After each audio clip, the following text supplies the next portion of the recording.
اعوذ باللہ من الشیطان الرجیم بسم اللہ الرحمن الرحیم۔ خواتین و حضرات السلام علیکم ورحمۃ اللہ وبرکاتہ و مغفرتہ۔ پروگرام احکام شریعت اور فقہ حنفی سے متعلقہ مسائل کے ساتھ ایک دفعہ پھر آپ کی خدمت میں حاضری کا شرف حاصل ہے۔ ایک بہن نے کویسچن کیا کہ میری ساس اپنے مرشد کے نام کا لنگر پکاتی ہیں اور مجھے مجبور کرتی ہیں کہ تم بھی پکاؤ، حالانکہ میرے بچے ہیں، ان کے ساتھ یہ ذمہ داری مسلسل پوری کرنا بہت مشکل ہے، تو مجھے ڈراتی ہیں کہ تمہاری سخت پکڑ ہوگی، اپنی ناک رگڑو، معافی مانگو، ورنہ تمہاری نسلیں بھوکی مریں گی۔ کیا حکم شرع ہے؟ دیکھیں، لنگر سے مراد غالباً نیاز ہے کہ میرے پیر صاحب کے ایصال ثواب کے لیے گھر میں آپ کچھ کھانا پکائیں اور نیت یہ کریں کہ میرے پیر صاحب کو ثواب پہنچ جائے۔ اگر یہ صحیح نیت کے ساتھ ہو، مثلاً کہ کھانا صرف اللہ کے لیے پکایا جائے گا، ثواب بھی اللہ تبارک و تعالی ہی دے گا، اور اللہ تبارک و تعالیٰ کا ایک قرب کا حصول ہی مقصود ہو، تو پھر یہ اس طرح کھانا پکانا شرعاً جائز ہے کہ وہ اللہ کے لیے پکایا، بس نیت کر لیں کہ اس کا ثواب فلاں کو پہنچ جائے، ٹھیک ہے۔ لیکن اس کو یہ ایک مستحب عمل تو آپ کہہ سکتے ہیں، اس کا اول درجہ تو مباح ہے، نہ گناہ نہ ثواب، اور اگر آپ اچھی نیت سے کریں تو آپ کو ثواب بھی مل سکتا ہے، مستحب بن سکتا ہے۔ لیکن اس کو فرض یا واجب کا درجہ دینا، فرض یا واجب کے درجے کا مطلب ہے کہ ضرور کرو، نہیں کرو گے تو گناہ گار ہو گئے، یا نہیں کرو گے تو ہم تمہیں ٹونٹنگ کریں گے یا تم پہ طنز کریں گے یا تمہارا عرصہ حیات تنگ کریں گے، یہ سب گناہ کے کام ہوتے ہیں۔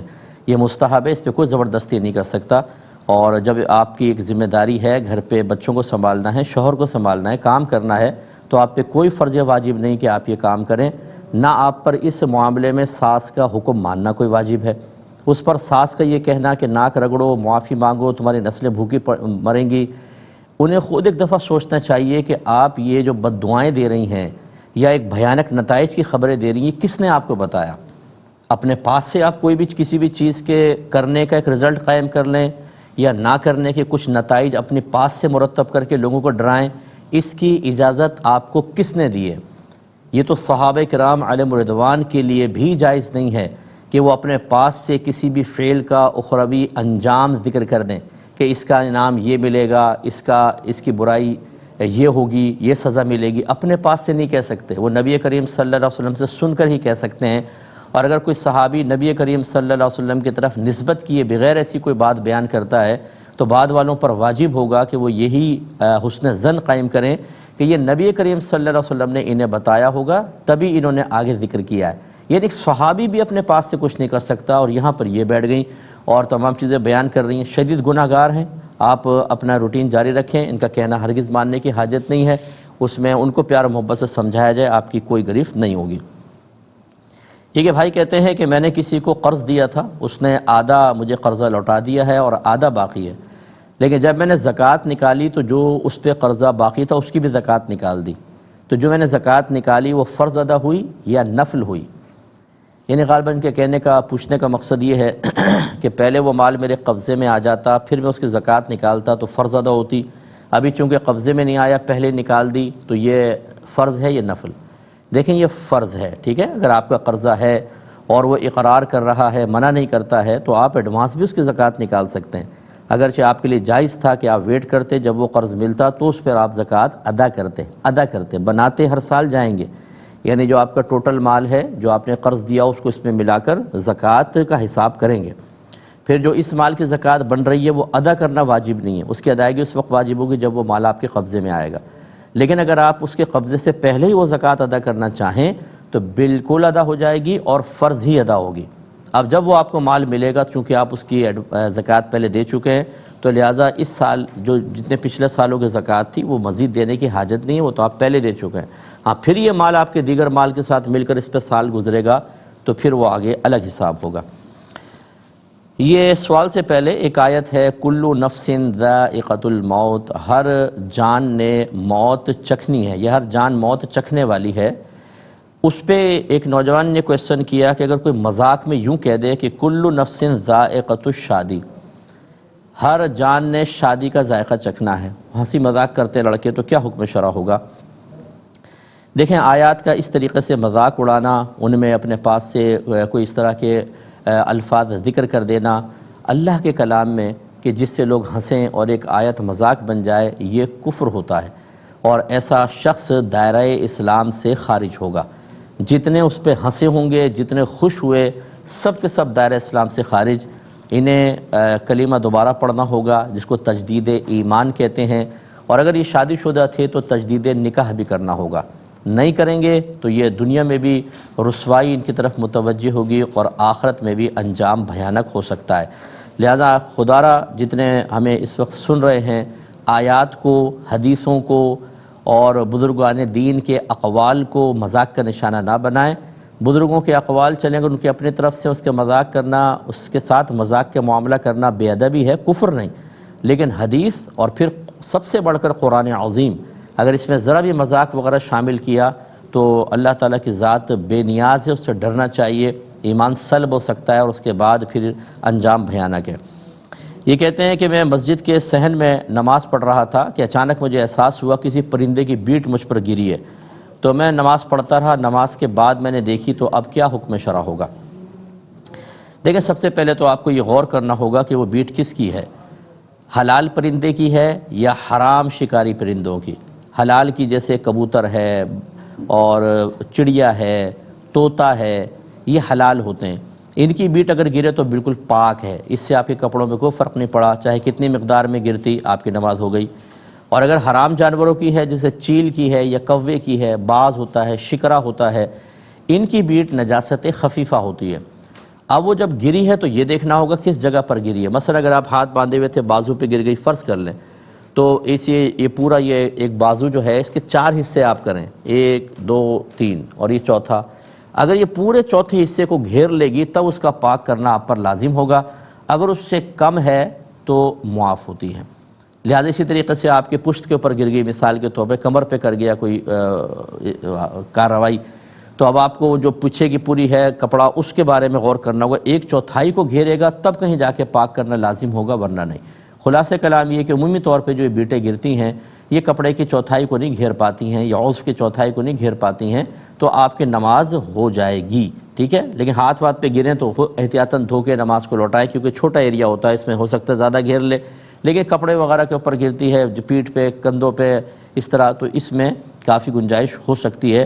تو بس یہ دیکھ لیجئے گا جو بیٹ گری ہے اگر وہ حرام جانور کی ہے، جس جگہ پہ گری ہے کپڑے یا عضو کے، اس کے اگر 1/4 کو گھیر لیتی ہے 1/4 کو، تو آپ کو پاک کرنا لازم ہوگا، اس سے کم ہے تو پاک کرنا لازم نہیں، یہ معاف ہے۔ یہ کہتے ہیں کہ کسی ریڑھی والے غریب آدمی کو صدقہ دینا کیسا ہے بغیر اس کو بتائے؟ تھوڑا سا سامان بیچ رہا ہوتا ہے بیچارہ کوئی، تو کیا حکم شرع ہوگا؟ تو بالکل آپ اسے دے سکتے ہیں، اس کی ظاہری حالت ایسی ہے کہ اس کو تو زکوٰۃ بھی آپ دے سکتے ہیں، اور نفلی صدقہ ہو یا زکوٰۃ ہو تو یہ بتا کر دینا کوئی لازم نہیں ہوتا۔ آپ کہیں چلے میں آپ کو تحفہ دے رہا ہوں، آپ رکھ لیجئے، میری طرف سے آپ کو تحفہ ہے، اس طرح کہہ کے آپ دے سکتے ہیں۔ دل میں نیت زکوٰۃ کی کر لیں، یا نفلی صدقہ آپ دینا چاہیں تو صدقے میں تو صدقے کا لفظ کہنا یا صدقے کی خاص نیت کرنا لازم نہیں، مدد کے ارادے سے دیں، یہ بھی نفلی صدقہ ہے، تو بالکل دے سکتے ہیں۔ اور میں اکثر اپنے بہن بھائیوں کو گزارش کرتا ہوں کہ یہ جو پیشہ ور فقیر مانگتے ہیں ان کو دینے کے بجائے ان کام کرنے والوں کو دیں، جو ریڑھی لگائے ہوئے بیچارہ کوئی پھل بیچ رہا ہے، کوئی چنے وغیرہ بیچ رہا ہوتا ہے، تھوڑے سے آپ بیٹھ کے انٹرویو کر کے دیکھیں، اس کے پیچھے پوری فیملی ہوتی ہے، سارا دن میں جو کچھ کما کے جاتا ہے بیچارہ اس سے گزارا ہوتا ہے بڑی مشکل سے، اور آج کل کی ہوش ربا مہنگائی جو ہمارے پاکستان میں ایک بھوت اور جن بن کے ہم پہ مسلط ہو گئی ہے، بھیانک بھوت، اس کی وجہ بات تو دیکھیں ذرا حال کیا ہے گھروں کے اندر۔ تو ایسے لوگوں کی مدد کریں جو بھیک نہیں مانگ رہے کسی کے سامنے، سارا دن چنے کی وہ بالٹی اٹھا کے ادھر سے ادھر جا کر وہ بیچتا ضرور ہے لیکن کسی کے سامنے ہاتھ نہیں پھیلاتا، اس کو پیسہ دیں۔ آپ جیسے 10 روپے کی چیز لیں، 100 روپے دے دیں گے، باقی رکھ لو کوئی بات نہیں، تو یہ آپ کے لیے بہت بڑا ثواب بھی جاریہ بھی ہوگا، ثواب بھی آپ کو ملے گا، اور اس کے دل میں جو آپ نے خوشی داخل کی، ہو سکتا ہے نامعلوم کتنے آپ کے گناہوں کا کفارہ بن جائے، ایسے لوگوں کی مدد کریں۔ یہ کہتی ہیں بہن کہ اگر شوہر دوسری شادی کر لے تو پہلی کا حق کیا ہوگا؟ پھر کہتی ہیں شوہر کی پہلی کا کیا ہوگا؟ شوہر کی محبت پر، اور کیا شوہر پہلی کو اس کے حق سے یہ کہہ کر محروم کر سکتا ہے کہ تم اس قابل ہی نہیں ہو؟ کیا حکم شرع ہوگا؟ دیکھیں مسئلہ یہ ہے کہ جو حضرات اگر ایسے کوئی بھائی ہمیں سن رہے ہیں جو دوسری شادی کر چکے ہیں یا کرنے کے خواہاں ہیں، یاد رکھیں کہ پہلی بیوی کا رویہ کیسا بھی ہو، وہ کتنی ہی بد اخلاق ہو، دیگر معاملات ہوں، شریعت نے یہ نہیں کہا کہ اس کی بد اخلاقی یا اس کی برائی کی وجہ سے آپ اس کا حق ادا نہیں کریں گے، اس کے اپنے حقوق ہیں وہ آپ کو کرنے ہوتے ہیں۔ یہ یاد رکھیں کہ نمبر 1 نان نفقہ، اس میں کوئی برابری لازم نہیں ہوتی۔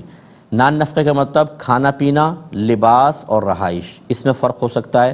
مثلا شوہر نے پہلی بیوی کی وہ مالدار تھی، دوسری کی غریب بچی سے، تو اور یہ خود مالدار ہے، تو مالدار کو مالدار والا اس کو نان نفقہ دینا ہوگا، اور غریب بچی کو اوسط درجے کا دینا ہوگا۔ مثلا اگر 3 بیویاں ہوتی ہیں ایک مڈل کلاس کی، تو مڈل کلاس والی کا اس کو دینا ہوگا۔ ٹھیک ہے نا، آپ دیکھیں فرق آ گیا اس میں عدل کا مطلب یہ نہیں ہے کہ جو نان نفقہ اس کو دے رہا ہے اس کو بھی دے، نان نفقے میں یہ فرق ہو سکتا ہے۔ اس کے علاوہ پھر باری مقرر کرنے کا معاملہ ہوتا ہے کہ جب 2 بیویاں ہوں تو ایک رات ایک کے پاس، دوسرے کے پاس دوسری رات، یا 2 دن یہاں 2 دن یہاں، ایک ہفتہ یہاں تو ایک ہفتہ یہاں، اس میں برابری واجب ہے۔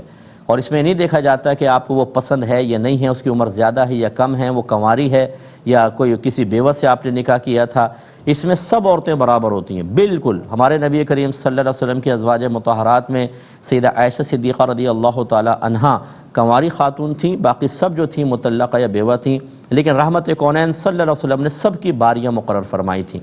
اس کے علاوہ جو اضافی کوئی بھی چیز آپ دیتے ہیں اس میں بھی عدل واجب ہوتا ہے، یعنی ایک بیوی کے لیے اگر پھل لے کر آئیں تو دوسرے کے لیے بھی اتنا پھل لانا ہوگا، ایک کو پان لا کر دیا ہے تو دوسرے کو بھی پان لا کر دینا ہوگا۔ اس سے وہ شوہر نامدار ذرا سبق حاصل کریں جو 2 بیویوں کے خواب تو دیکھ رہے ہیں بیٹھ کر، لیکن یہ نہیں پتہ کہ میدان معاشر میں دونوں آپ کے بال نوچ رہی ہوں گی اگر آپ نے دونوں کا حق صحیح طریقے سے ادا نہیں کیا ہوگا۔ اب جیسے یہ حضرت ہیں، تم اس قابل ہی نہیں ہو کہ میں تمہارا حق ادا کروں، تو آپ کس قابل ہیں؟ ذرا اگر آپ کا انٹرویو لیا جائے تو پتہ چلے نا کہ آپ تو بالکل ہی قابل نہیں تھے، کیونکہ آپ نے ایک بیوی کو اس کے حق سے محروم کر کے دوسری سے نکاح کر لیا اور اس کا حق ادا نہیں کر رہے، تو آپ کیا قابل انسان کہلائیں گے؟ آپ تو ظالم انسان کہلائیں گے، آپ ظلم کر رہے ہیں کہ کسی کا حق ادا نہیں کر رہے ہیں، تو آپ کیسے اچھے ہو گئے؟ تو جن بعض مسائل یا عادات اطوار یا کچھ اور چیزوں کی وجہ سے آپ ایک بیوی کو یہ سمجھ رہے ہیں کہ یہ میرے قابل نہیں، شریعت یہ کہہ رہی ہے کہ آپ بھی اس قابل نہیں ہیں کہ آپ دوسری شادی کرتے، بلکہ پہلے کی بھی قابل نہیں ہیں، کیونکہ نہ آپ کو علم دین پتہ ہے، نہ آپ حق ادا کرنے کے لیے تیار ہیں۔ اب ایسے شوہر جو ہم سے ناراض ہو جاتے ہیں کہ جب آئینہ دکھاؤ تو ناراضگی ہوتی ہے، بھئی پہلے آپ شریعت سیکھیں، یہ میرا مسئلہ تو نہیں ہے، اگر میری ذاتی رائے ہو آپ میری گرفت کر سکتے ہیں، لیکن یہ تو شریعت کہہ رہی ہے۔ اللہ سمجھنے کی توفیق عطا فرمائے۔ مختصر سا بریک لیں گے، ہمیں یقین ہے آپ ہمارے ساتھ ہی رہیں گے۔ بسم اللہ الرحمن الرحیم، پہلے کال لیتے ہیں۔ السلام علیکم۔ السلام علیکم۔ وعلیکم السلام۔ مفتی صاحب، میں ابوظہبی سے بات کر رہی ہوں۔ جی مجھے یہ پوچھنا ہے کہ میری امی کا جو ہے وہ کچھ مہینے پہلے انتقال ہوا تھا، جی اور جو ہے میرے والد صاحب کا کافی سال پہلے ہو گیا، اور اس عرصے کے بیچ میں میرے بہت قریبی رشتہ داروں کا بھی جو ہے وہ انتقال ہوا ہے۔ اچھا، میرے خواب میں تقریباً روزانہ اچھا، خواب کے تعبیر نے بیان کرتا، آپ کو شرعی مسئلہ پوچھنا تو پوچھ لیجئے، برائے مہربانی ہے، بڑی معذرت کے ساتھ بہن۔ دوسری کو کال دے دیں۔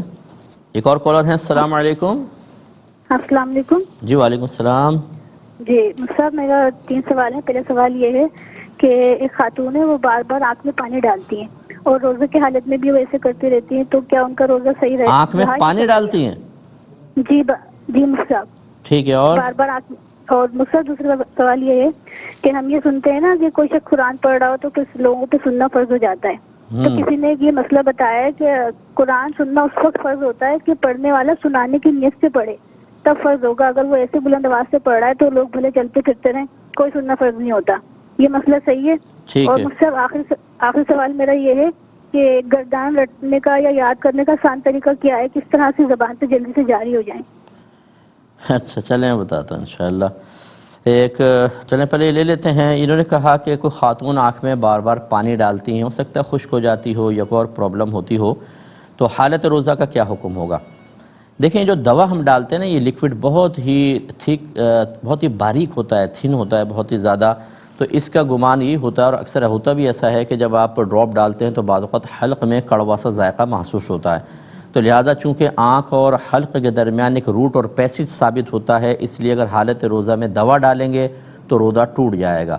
لیکن پانی بہت موٹا ہوتا ہے، یعنی اس کی سرفیس جو ہوتی ہے، جو سطح ہوتی ہے، وہ اتنی موٹی ہوتی ہے کہ یہ اندر نہیں جاتا، بلکہ اگر آپ ویسے ہی پانی ڈالیں تو دیکھیں آنکھ کے اس میں رہے گا اور نکل جاتا ہے۔ اس لیے اس حالت میں، حالت روزہ میں پانی ڈالنے میں مسئلہ نہیں، اور ویسے بھی وضو کرنا ہم پر فرض ہوتا ہے حالت روزہ میں، جب ہم پانی ڈالتے ہیں تو آنکھ میں بھی تھوڑا بہت سرائیت تو کرتا ہے لیکن اندر نہیں اترتا ہے، لہٰذا ان خاتون کا یہ فعل صحیح ہے، حالت روزہ میں کر سکتی ہیں، کوئی مسئلہ نہیں ہے۔ دوسرا کہتے ہیں کہ سنا یہ ہے کہ جب کوئی بلند آواز سے قرآن پڑھے تو کچھ لوگوں پر سننا لازم ہے، جو سننے کی غرض سے آئیں تو سب پہ لازم ہے، ورنہ کم از کم ایک آدمی بھی سن لے تو پھر سب بری ذمہ ہوں گے، ورنہ پڑھنے والا گناہگار ہوگا۔ لیکن کسی نے کہا کہ جب اس پڑھنے والا سنانے کی نیت سے بلند آواز سے پڑھے تو وہ نہیں سننے کی بنا پہ گناہگار ہوں گے، اگر وہ نیت ہی نہ کرے پھر کوئی مسئلہ نہیں ہے۔ دیکھیں جس نے بھی یہ کہا بالکل غلط کہا ہے۔ مسجد کے اسپیکر اگر آپ چلا دیں گے اور آپ کہیں ہمارے سنانے کی نیت نہیں ہے، لازم بات ہے دوسرے تک تو قرآن پہنچے گا، اور قرآن نے مطلقاً کہا ہے کہ جب قرآن بلند آواز سے پڑھا جائے تو اس کو خاموش ہو جاؤ اور غور سے اس کو سنو۔ یہ کہا کہ سامنے والے کی نیت دریافت کرو، لہٰذا جس پھلجڑی لگائی ہے کسی نے الگ لگائی ہے، غلط ہے۔ جب قرآن بلند آواز سے پڑھا جائے تو جتنا مجمع سننے کی غرض سے آیا ہے سب پر خاموشی سے سننا فرض ہوگا۔ جیسے محفل ہو رہی ہوتی ہے، کہتے ہیں میں خاموش ہونا، قرات ہو رہی ہے، اب یہ سب چونکہ سننے کی نیت سے آئے، ایک ایک آدمی کو سننا لازم ہوگا۔ اور اگر بلند آواز سے جیسے دکانوں پہ بعض اوقات بازار میں قرات لگا دیتے ہیں تو لوگ سننے کی نیت سے تو نہیں آئے ہوتے، تو کم از کم ایک آدمی بھی اگر سن لے گا تو یہ بھی نہیں گناہگار ہوگا اور ٹھیک ہے۔ لیکن کوئی بھی نہیں سن رہا اور اس نے بلند آواز سے لگا دی تو یہ لگانے والا گناہگار ہوگا۔ اس میں لگانے والے کی نیت، قصد یا ارادے کا کوئی اعتبار نہیں ہے، بس بلند آواز سے لگائے گا اور لوگ نہیں سنیں گے تو گناہگار ہوگا، لہذا جس نے یہ جملہ کہا اس نے غلط کہا۔ ایک کالر ہمارے ساتھ ہیں، السلام علیکم۔ وعلیکم السلام۔ جی فین مفتی صاحب میرا سوال یہ ہے کہ یہ جو منت کے روزے ہیں ان کا کفارہ کیا، اور دوسرا سوال بھی ہے۔ منت کے روزوں کا کفارہ کیا مطلب؟ جی منت کے روزے ہیں، اب نہیں رکھ سکتے تو ان کا کیا کفارہ ہوگا؟ نہ رکھنے کی وجہ یہ شوگر اور بلڈ ہے، بلڈ پریشر۔ ٹھیک ہے میں بتاتا ہوں۔ اور دوسرا سوال یہ ہے کہ یہ جو شریف کے ختم پہ عورتیں مائک پہ پڑھتی ہیں اور باہر مرد سنتے ہیں، یہ ٹھیک ہے یا نہیں؟ کون پڑھ رہا ہے؟ عورت پڑھ رہی ہے؟ جی کل شریف کے ختم پہ آپ گھروں میں بھی عورتیں مائک پہ پڑھتی ہیں۔ ٹھیک ہے میں بتاتا ہوں۔ ایک اور کالر ہیں، السلام علیکم۔ جی وعلیکم السلام۔ مفتی صاحب ٹھیک ہیں آپ؟ اللہ کا بڑا کرم۔ مفتی صاحب وقار بات کر رہا ہوں۔ مفتی صاحب میرا سوال یہ تھا کہ مثال کے طور پہ میں 100 روپے صدقہ دیتا ہوں ڈیلی نا، اور میں چاہتا ہوں کہ یہ 8-10 دن میں جمع کر کے 1000-1500 کر کے پھر کسی ضرورت مند کو دوں، تو وہ جو 8-10 دن میں رکھتا ہوں وہ پیسے رکھ کے، تو اس کی جو ہے وہ شریعتاً کیا حکم ہوگا اس کے لیے؟ صحیح ہے۔ اور بس جزاک اللہ۔ میں انشاءاللہ عرض کرتا ہوں۔ ایک اور کالر ہیں، السلام علیکم۔ ڈراپ ہو گئی۔ یہ بچی نے غالباً یہ صرف پڑھ رہی ہوں گی کسی سے، یعنی عربک گرامر، اس میں ایک صرف کا موضوع ہوتا ہے، اس میں گردان ہوتی ہے، تو یہ باقی کو تو سمجھ میں نہیں آئے گا، لیکن چلیں بچی نے کویسچن کیا، بیٹا 3 لفظ یاد کرو، جیسے دربا دربا دربو، دربا دربا دربو، دربا دربا دربو، جب یہ یاد ہو جائیں تو پھر دربتا دربت دربتا دربنا، پھر یہ 3 ملا لیں، پھر یہ اس طرح کر کے پھر۔ اور ہمارے استاد محترم نے ہمیں بتایا تھا کہ اس کو پختہ کرنا چاہیں تو پہلے آپ سیدھا یاد کر لیں، پھر ریورس نیچے سے اس کو ریپیٹ کریں بار بار، جو سب سے 14واں صیغہ ہے اس کو پہلے پڑھیں، پھر 13واں 12واں 11واں، یعنی الٹی بار بار گردان آپ پڑھتے جائیں، بہت ہی پکی یاد ہوتی ہے۔ اور کسی کو اپنا شاگرد بنا لیں، ان کو آپ کہیں گردان آپ مجھے سنائیں، تو اس طرح سننے سے بھی یاد ہوتا ہے۔ ایک بہترین طریقہ یہ بھی میں آپ کو عرض کر دوں کہ آپ گردان کو ریکارڈ کر لیں، اور ریکارڈ کر کے جیسے وہ لگاتے ہیں کان میں ہینڈ فری لگا کر آپ سنتی رہیں 10-5 دفعہ، پھر خود پڑھیں گی، ایک دم زبان فلوئنسی کے ساتھ چلے گی، کیونکہ یہاں پہ نقش بیٹھ جاتا ہے۔ یہ بہن نے فرمایا کہ منت کے روزے مانے تھے، لیکن بلڈ پریشر ہے اور شوگر ہے، اس کی وجہ سے رکھنا ممکن نہیں ہے، تو کفارہ کیا ہوگا؟ دیکھیں شوگر اور بلڈ پریشر کوئی ایسی چیز نہیں ہے کہ جس کی بنا پر کسی بھی حالت میں آپ روزہ نہیں رکھ سکتی ہیں۔ یعنی خلاصہ کلام یہ کہ اگر سردیاں ہیں مثال کے طور پہ، دن چھوٹے ہیں اور آپ آسانی سے کوئی ٹیبلٹ وغیرہ جیسے سحری میں کھا لی آپ نے اور پورا دن ایزیلی گزار سکتی ہیں، تو پھر آپ کو منت کے روزے ہی رکھنے ہوں گے۔ کفارہ بہت آخری صورتحال ہوتی ہے۔ میری والدہ کا انتقال ہو گیا، اللہ ان کو جنت الفردوس میں جگہ عطا فرمائے، 70 سے ابو تھیں لیکن پورے روزے رکھا کرتی تھیں، یہ تمام چیزیں ان کے ساتھ تھیں، لیکن اللہ تعالیٰ بہت ہمت دیتا ہے، ہمت کریں اور روزے رکھیں۔ لیکن چلیں فرض کر لیں آپ نے روزہ رکھا، طبیعت بگڑنے لگی، دوبارہ ٹرائی کی، پھر طبیعت بگڑنے لگی، تو ایسی صورت میں پھر ایک روزے کے بدلے میں صدقہ فطر کی مقدار دینی ہوتی ہے، جو اگر روپوں میں آج کل کریں تو 300-350 بلکہ احتیاطاً 400 ہی کر لیں، کیونکہ آٹا بھی ڈبل ہو گیا تقریباً، تو 400 روپے ایک روزے کے بدلے میں احتیاطاً آپ قیمت دے دیں تو انشاءاللہ آپ کا کفارہ ادا ہو جائے گا۔ ایک انہوں نے کویسچن کیا کہ بعض اوقات گھر میں عورتیں کوئی محفل کرتی ہیں اور اس پر پھر مائک پر قل شریف پڑھتی ہیں، اس کا ختم کرتی ہیں اور مردوں تک آواز جاری ہوتی ہے، کیا حکم شرع ہوگا؟ دیکھیں، نعت خوانی ہو یا بیانات ہوں یا اس طرح قل شریف ہو، عورتوں کے لیے عورتوں میں ہی کرنا ضروری ہوتا ہے، آواز غیر مردوں تک نہ پہنچے، اس کا خیال رکھیں۔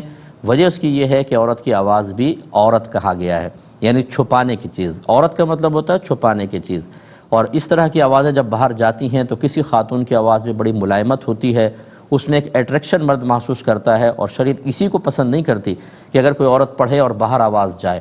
لازم بات ہے کہ پھر مردوں کے اندر جستجو پیدا ہوگی، بھئی کس کی اتنی خوبصورت آواز ہے، ہم دیکھیں کون ہے، پھر اسی طرح دل مائل ہوتے ہیں۔ تو اس لیے شریعت نے ہر اس چیز کو منع کر دیا کہ جس کی وجہ سے مردوں کی اٹریکشن عورتوں کی جانب ہو۔ اس لیے ہماری بہنوں سے گزارش ہے، آپ یہ ضرور کرتے رہیں، جو کام آپ اچھے کام کر رہی ہیں، لیکن کوشش کیجئے یہ بغیر مائک کے کریں۔ اپنے گھر کے اندر اگر کر رہی ہیں تو مائک کی کوئی حاجت نہیں ہے، اوپر کے مائک چلانے سے آپ خواہ ہو سکتا ہے گناہگار بھی ہو جائیں، تو پھر آپ آئی تھی برکت حاصل کرنے کے لیے اور بے برکتی اور اللہ کی ناراضگی کے ساتھ واپس جائیں، یہ مناسب نہیں ہوتا۔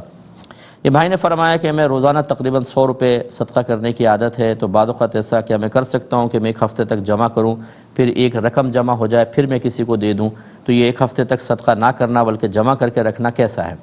تو اس میں کوئی حرج نہیں ہے، آپ پہ یہ نفلی چونکہ صدقہ ہے تو آپ پہ واجب ہی نہیں تھا کرنا، آپ اس کو رکھ سکتے ہیں، جیسے آپ نے 10 دن تک رکھا کہ 1000 کر کے دوں گا، تو جمع کرنے میں بھی مسئلہ نہیں، اور فرض کر لیں کہ 1000 ہو گئے اور آپ کا ارادہ بدل گیا کہ یار مجھے خود ضرورت ہے، تو آپ اس کو استعمال بھی کر سکتے ہیں۔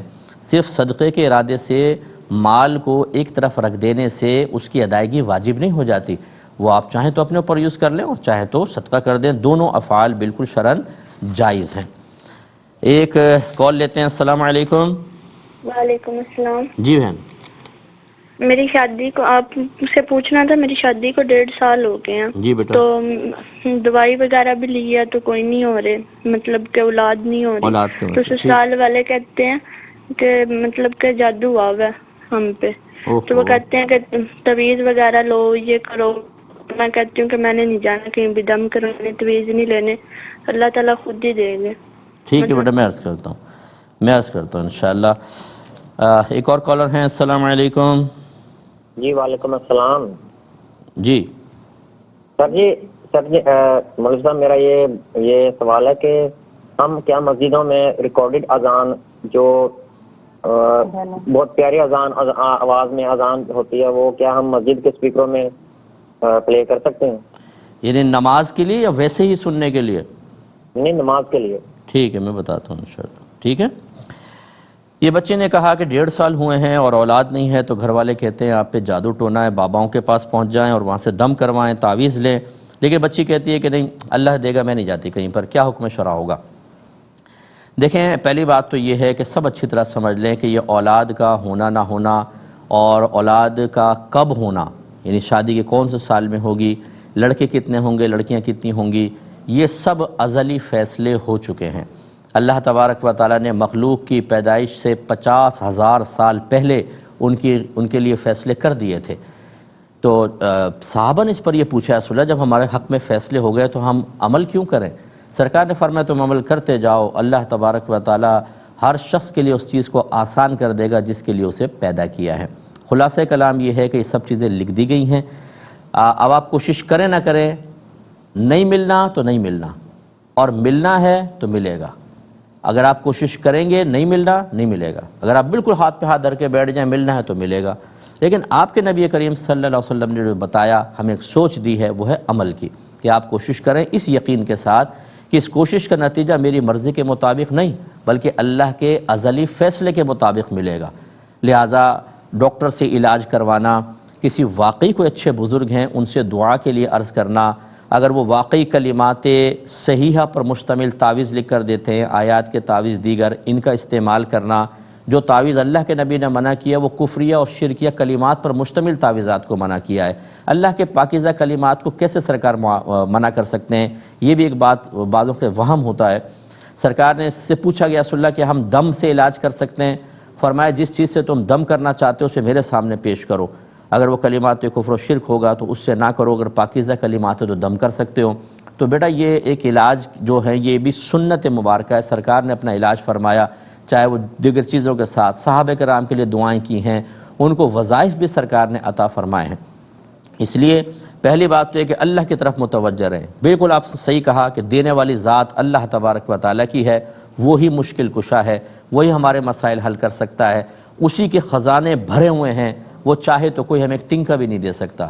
لیکن اللہ کی عادت کریمہ یہ جاری ہے کہ اللہ تعالیٰ وسائل سے عطا فرما دیتا ہے۔ دنیا کی کوئی چیز آپ کو براہ راست نہیں ملی ہوگی، جو آسمان سے گر کے ملی ہے مجھے بتائیں، میں آپ کے ہاتھ چوموں کہ آپ بڑے بزرگ ہیں۔ ہر چیز اللہ کسی وسیلے سے عطا فرماتا ہے۔ تو اللہ پر کامل یقین اور اعتماد رکھتے ہوئے وسائل اختیار کرنا بنیت سنت، اس میں کوئی حرج نہیں ہے۔ تو آپ اپنے علاج کے لیے چلے جائیں، لیکن ڈبے جعلی قسم کے عاملین کے پاس نہ جائیے گا، خراب قسم کے، اچھے بادشاہ ہوں ان سے بھی کوئی علاج کروائیں، کوئی حرج نہیں۔ ایک مختصر سا بریک لیں گے، ہمیں یقین ہے آپ ہمارے ساتھ ہی رہیں گے۔ بسم اللہ الرحمن الرحیم۔ اور اس جو ہم جواب دے رہے تھے بچی پر جادو کے سلسلے میں، اس کے آخری نقطہ جو میں بارہا آپ کو عرض کرتا ہوں کہ دیکھیں جادو حق ہے، اس کا انکار نہیں، اس کا ثبوت قرآن سے ہے، اس لیے جادو کا میں انکار نہیں کرتا ہوں۔ لیکن اس پرٹیکولر اس شخص کے اوپر جادو کرایا گیا ہے، یہ کون بتائے گا؟ کیا اللہ نے بتایا؟ نہیں۔ رسول نے بتایا؟ نہیں۔ جب اللہ اور رسول کی طرف سے نہیں بتایا گیا تو سمجھ لیجیے کہ 100% شیورٹی کبھی نہیں ہو سکتی ہے، کوئی کامل یقین سے نہیں بتا سکتا، یعنی یقینی طور پہ نہیں بتا سکتا کہ فلاں کو جادو ہے۔ اگر کوئی کہے نہیں ہم بتا سکتے ہیں تو پھر میں گزارش کرتا ہوں آپ لوگوں سے ایسے شخص کے پاس جا کر کہیں، جب تم اپنے عملیات سے، عمل سے، یا اپنے علم سے، یا کسی ذائچے کے ذریعے بتا سکتے ہو کہ مجھ پہ جادو ہے کہ نہیں، تو پھر یہ بھی بتا سکتے ہو کہ میں کیا کھا کر آیا ہوں، بتاؤ میرے کتنے بچے ہیں، میری جیب میں اس وقت کیا ہے، اس جیب میں کیا ہے، اس میں کیا ہے، فرنٹ پاکٹ کے اندر کیا ہے، اور پینٹ پہنے ہوئے تو بیک پاکٹ کے اندر کیا ہے، بتاؤ ذرا مجھے اپنا ذائچہ نکال کے۔ نہیں بتا سکیں گے۔ اس سے آپ کو ایک اطمینان ہو جائے گا کہ سامنے والا اگر کچھ کہہ رہا ہے تو کوئی وہ ولی، کوئی نبی نہیں ہے کہ وحی الہی اس کو حاصل ہوئی ہے، یہ الہام خداوندی سے وہ بتا رہا ہے۔ وہ غلط بھی ہو سکتا ہے، صحیح بھی ہو سکتا ہے۔ یہ میں اس لیے آپ کو عرض کر رہا ہوں کہ اتنا ہم وسوسوں کے شکار ہو جاتے ہیں کہ اگر کچھ سلجھا ہوا آدمی کہے نہیں آپ پر جادو نہیں ہے، اور دوسرا کہے کہ اتنا خطرناک سفلی ہے کہ مار دے گا یہ آپ کو آپ کو کبھی اس کا یقین حاصل نہیں ہوگا جو کہہ رہا ہے کہ نہیں ہے، اسی کا یقین حاصل ہوگا جو کہہ رہا ہے کہ ہے۔ یہ کیوں آپ نے اتنے یقینی طور پر اپنے ذہن میں بٹھا لی بات؟ اب جیسے گھر والوں نے کہا اولاد اس لیے نہیں ہو رہی کہ جادو ہے۔ ارے بھائی آپ کو کیسے پتہ چلا جادو ہے؟ جی فلاں نے کہا تھا۔ اگر فلاں کا کہنا اتنا ہی اچھا ہے تو پھر اور کے بارے میں بھی معلوم کریں، ذرا اپنے شوہر کے بارے میں پتہ کریں، اس کے عادات و اطوار کیا ہیں، وہ کیا کرتا ہے پیٹھ پیچھے، ذرا بتاؤ، بتا سکے گا وہ؟ یہ غیبی امور پر کوئی 100% شیورٹی کے ساتھ مطلع نہیں ہو سکتا ہے۔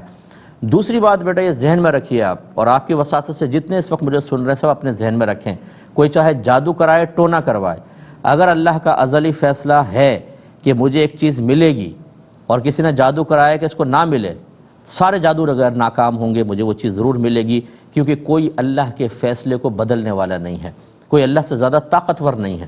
اور اگر اللہ تعالیٰ چاہے کہ مجھے وہ چیز نہیں ملے گی، سارے دنیا بھر کے بابا عامل مزارات پہ جا کے منتیں مان لیں، وہ چیز مجھے نہیں ملے گی، اس لیے کہ اللہ کا فیصلہ ہے کہ نہیں ملے گی۔ یہ اعتقاد کیوں نہیں مضبوط کرتے؟ آپ کوئی کہتا ہے جی آپ پہ بندش کروا دی ہے، آپ پہ جادو کروا دیا ہے، یا آپ کا رشتہ نہیں ہو رہا ہے، کیا اس کو یہ پتہ ہے کہ اللہ تبارک و تعالیٰ رشتہ کروانا چاہتا ہے کہ نہیں؟ اگر اللہ تعالیٰ کروانا چاہتا ہے تو کون روک سکتا ہے؟ یہ ہمیشہ یاد رکھیں، اس کے جادو ٹونے سے کچھ نہیں ہو رہا، اصل میں اللہ تبارک و تعالیٰ کا ازلی فیصلہ کار فرما ہے۔ اس کا جادو ٹونا کروانا غلط ضرور تھا، لیکن اگر آپ کے بچے نہیں ہو رہے تو کوئی آپ کے بچے نہیں روک سکتا اگر اللہ دینا چاہے۔ میں آپ سے پوچھتا ہوں نا، مسلمانوں سے پوچھتا ہوں، مجھے جواب دیں، اللہ کسی کو اولاد دینا چاہے اور سامنے والے نے جادو کروا دیا کہ اس کے اولاد نہ ہو، بتائیں کون کامیاب ہوگا؟ اللہ کا فیصلہ کامیاب ہوگا، اللہ کا فیصلہ نافذ ہوگا، یا یہ شخص کامیاب ہوگا؟ آپ کا جواب یہ ہوگا کہ اللہ کے فیصلے کو کون بدل سکتا ہے۔ تو پھر توجہ کس کی طرف ہونی چاہیے؟ ان کی طرف کہ اللہ کی طرف؟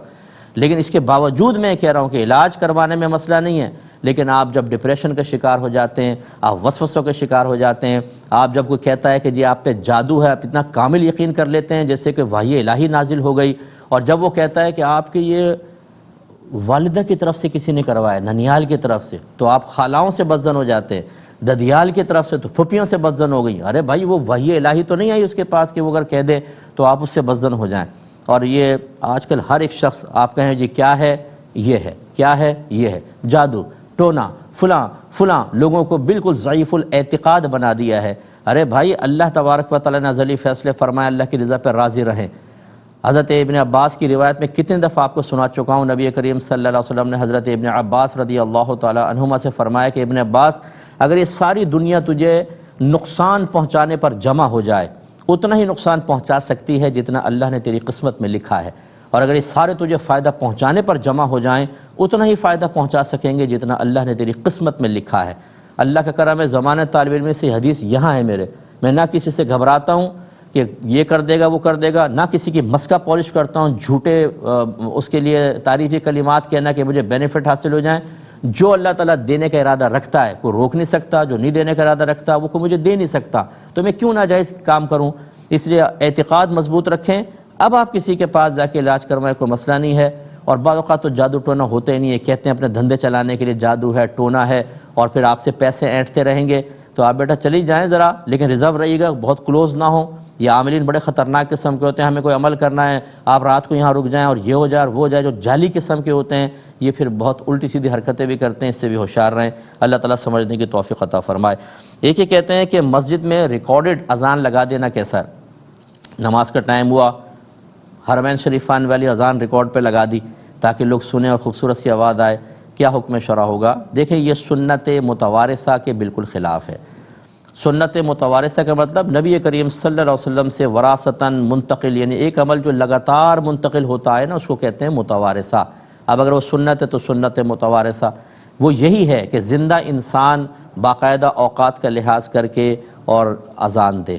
ریکارڈڈ جو ہے اذان تو ہے، لیکن یہ اس اذان کے قائم مقام نہیں ہو سکتی جو ایک مؤذن صاحب باقاعدہ کھڑے ہو کر اور سنت نبوی صلی اللہ علیہ وسلم کے مطابق اذان دے رہے ہوں، یہ سنت صحابہ کے مطابق اذان دے رہے ہوں، لہٰذا یہ عمل اختیار ہرگز نہ کیا جائے۔ ایک یہ کہتے ہیں کہ میری زوجہ طواف کر رہی تھی تو طواف کے دوران ایک خاتون نے میری زوجہ کو بتایا کہ طواف کرتے ہوئے کعبۃ اللہ کو نہیں دیکھنا چاہیے، کیا حکم شرع ہے؟ دیکھیں جس عورت نے بتایا بالکل غلط بتایا، بلکہ افضل یہ لکھا ہے کہ جب آپ طواف کریں تو اپنی نگاہ کعبۃ اللہ پر رکھیں تاکہ آپ کو برکت حاصل ہو، اس کو دیکھیں تو اور ثواب ملے۔ ہاں یہ ہے کہ رخ نہ پھیریں، یعنی سینہ اس طرف کر کے نہیں دیکھیں گے، بلکہ آپ یہ طواف کرتے رہیں اپنا چہرہ اس طرف کر کے کعبۃ اللہ کو دیکھ کے طواف کرنا افضل ہے۔ اس سے یہ معلوم ہوا کہ جب آپ عمرے کے لیے جاتے ہیں تو خدا را آپ یوٹیوب پہ جائیے گا، اس پہ لکھیے گا عمرے کا طریقہ بائے مفتی اکمل، ایک دفعہ وہ طریقہ سن لیجئے، تفصیل سے میں نے بیان کیا ہوا ہے، ہمارے ایئر وائی پر ہی وہ ریکارڈ ہوا تھا، اس کو سنیں، انشاءاللہ بہت کچھ سیکھنے کا موقع ملے گا۔ اس کے علاوہ کوئی اچھی مستند عالم دین کی عمرے پہ لکھی ہوئی کتاب اپنے پاس رکھے، وہاں جا کر جب آپ پوچھیں گے تو ہر شخص جو ہے نا وہ خوف خدا تو ختم ہو چکا ہے نا ہم میں، کہ ہم اس مقام پہ کھڑے ہو کر اگر ایک نیکی کرتے ہیں 1,00,000 کے برابر اور گناہ کرتے ہیں تو اعلیٰ حضرت کی تحقیق یہی ہے کہ گناہ بھی 1,00,000 کے برابر، تو وہاں پہ آپ غلط مسئلہ بتائیں گے تو اتنا بڑا وبال ہے کچھ انتہا نہیں۔ لیکن جرأت اور دیدہ دلیری کے ساتھ اب جیسے خاتون نے آتا جاتا کچھ نہیں ہے، ادھر نہیں دیکھیں آپ کعبۃ اللہ کی طرف، اب وہ خود انہوں نے بنایا ہوگا یا انہوں نے بھی کوئی اپنے جیسے سے سن لیا ہوگا، اس لیے سنی سنائی بات پر بالکل عمل نہ کریں جب تک کہ اس کی تحقیق نہ کر لیں، اور بہت بہتر یہ ہے کہ آپ ضروری علم سیکھ لیجئے تاکہ کوئی غلطی کر رہا ہو تو آپ اس کی بھی اصلاح کر سکیں اور خود اغلاط سے محفوظ رہ سکیں۔ ایک کسی بھائی نے پوچھا کہ اگر کسی شخص کے نقلی دانت لگے تھے یا آنکھوں میں لینس تھا یا بازو ٹوٹ گیا تھا تو لوہے کی پٹی وغیرہ لگائی گئی تھی اندر جیسے راڈ ڈال دیتے ہیں اور پھر اس کا انتقال ہو گیا، تو کیا یہ نقلی دانت نکالنا، لینس نکالنا یا یہ لوہا نکالنا ہوگا یا اسی طرح ہم دفنا دیں؟ دیکھیں اس میں یہ ہوتا ہے کہ اگر کوئی قیمتی چیز ہے مثال کے طور پر اور اس کا بآسانی بغیر مردے کو تکلیف دیے اذیت دیے اس کا نکالنا ممکن ہو تو آپ نکال سکتے ہیں، جیسے خواتین کا انتقال ہوتا ہے، کان میں بندے ہیں تو آپ آرام سے بندے نکال سکتے ہیں، اس میں کوئی تکلیف تو ہے نہیں اور قیمتی بھی ہیں تو یہ چیزیں اتار سکتے ہیں، لیکن نقلی دانت کو کھینچنا توڑنا اس سے اس کو تکلیف اذیت ہوگی۔ آنکھوں کے لینس اگر ایزیلی نکال سکتے ہیں تو نکال لیں، لیکن وہ لینس استعمال کون کرے گا؟ لوگ کراہت سا محسوس کرتے ہیں، اس کو چھوڑ دیں کوئی مسئلہ نہیں۔ اسی طرح روڈ اگر ہاتھ پھاڑ کر روڈ نکالنی پڑے گی، توڑ کر نکالنے پڑے گی تو مردے کو اذیت اور تکلیف ہوگی، یہ بھی چھوڑ دیں۔ تو ہر وہ چیز جو اس طریقے کی ہو کہ اس کو نکالنے میں اگر فرض کریں وہ زندہ ہوتا اور ہم نکالتے تو تکلیف اور اذیت ہوتی تو مرنے کے بعد بھی اس کو تکلیف اور اذیت ہوگی، ان چیزوں کو رہنے دیا جائے گا۔ ایک یہ کہتے ہیں کہ بعض اوقات یوٹیوب پر کچھ ایسے ویڈیوز ہوتے ہیں جن میں جو حقیقی زندگی میں مجرمانہ معاملات ہوتے ہیں وہ دکھاتے ہیں، کرائم کے اوپر پروگرامز ہوتے ہیں اور اس کی مطلب ڈرامہ بنایا جاتا ہے، ویسے کہانی اصلی ہوتی ہے، ان کو دیکھنا کیسا ہے؟ دیکھیں دیکھ سکتے ہیں آپ اگر اس میں کوئی ایسا ناجائز منظر نہیں ہے، خراب حرام چیز نہیں ہے اور آپ کا ایک مقصد اچھا ہونا چاہیے کہ میں معاشرے کی برائی پر مطلع ہو رہا ہوں، کیونکہ اس قسم کے جو بہت سی ایسے ڈاکیومنٹریز ہوتی ہیں کہ جن کو دیکھنے کے بعد آپ ہوشیار ہو جاتے ہیں کہ اچھا یہ فراڈ کا طریقہ بھی، اچھا یہ بھی ہو سکتا ہے، اچھا یہ بھی ہو سکتا ہے۔ موجودہ دور میں ہم اس کی اجازت دیں گے کیونکہ ہمارے گھروں میں اتنی اویئرنیس پیدا نہیں کی جاتی، اسکول کالج یونیورسٹی کے اندر یہ چیزیں موضوع بحث نہیں ہوتی۔ اس وقت ہماری بچیاں بھی باہر نکل رہی ہیں، ہمارے بعض بچے باہر نکل کے اس معاشرے کا حصہ بنتے ہیں، انہوں نے بہت سی چیزیں نہیں دیکھی ہوتی، وہ غلط دوستیاں کر لیتے ہیں، غلط لوگوں کے ساتھ بیٹھنے لگ جاتے ہیں، اور جب برائی سر چڑھ جاتی ہے پھر جب ظاہر ہوتی ہے تو پورا خاندان، پورا گھر ڈسٹرب ہو جاتا ہے، تو پھر کہتے ہیں ہمیں تو کسی نے بتایا نہیں تھا۔ تو اس قسم کی چیزیں اگر دیکھی جائیں کہ جس سے انسان کو شعور حاصل ہو، برائیوں پر اطلاع حاصل ہو، لیکن اپنی طبیعت، اپنی کیفیات، اپنے ذہن کو بھی دیکھیں۔ ایسا نہ ہو کہ دیکھنے کے بعد آپ ہی پہ منفی اثر مرتب ہو رہا ہو، یا آپ نے کہا بھئی یار تو اچھا آئیڈیا آ گیا، یہ کرنا چاہیے، وہ پھر تو خطرناک چیز ہے۔ یا کوئی خراب قسم کا منظر اس میں ہے، اس سے آپ کے اندر باطن میں خرابی پیدا ہوئی، تو پھر تو آپ کو رکنا ہوگا۔ لیکن اچھے مقصد کے لیے اگر آپ دیکھیں گے تو اس کی بالکل اجازت ہونی چاہیے۔ یہ کہتے ہیں کہ بعض اوقات یہ کھانے پینے کے چیلنجز ہم آپس میں رکھ لیتے ہیں، 2 منٹ میں 10 گلاس جوس پینا ہے یا اتنی پلیٹیں ختم کرنی ہیں، اس طرح کرنا کیسا ہے؟ اور بعض اوقات یہ شرط بھی ہوتا ہے اگر 2 منٹ میں 10 گلاس ختم کر لو گے تم اتنے پیسے، اور نہیں کر سکے تو تم اتنے پیسے دو گے، کیا حکم شرع ہوگا؟ دیکھیں جانبین سے، دو جانب سے جب شرط لگائی جائے تو یہ تو جوا ہے ہی ہے، چاہے کوئی کھا سکے نہ کھا سکے، اس سے قطع نظر یہ تو جوا یہ نہیں ہو سکتا۔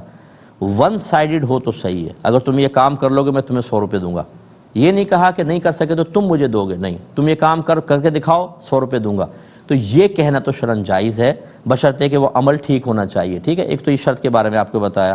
اب یہ جو چیلنجز ہوتے ہیں یہ ٹھیک نہیں ہوتے، ہم اس کو شرعی لحاظ سے منع کریں گے، شریعت اس کو بالکل پسند نہیں کرے گی۔